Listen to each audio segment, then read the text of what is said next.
Setiap kali tibanya Maulidur Rasul, hati kita kembali mengingati insan yang paling kita sayang, iaitu junjungan besar kita Nabi Muhammad SAW. Baginda diutus sebagai rahmat kepada seluruh alam.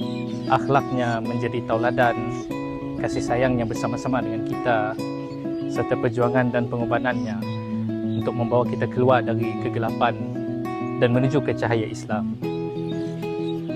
Hari itu bukan sekadar kita mengingati hari kelahiran baginda, tapi hari itu juga mengingatkan kita untuk terus berselawat, mencontohi akhlaknya dan menghidupkan sunnah Rasulullah SAW dalam kehidupan kita seharian.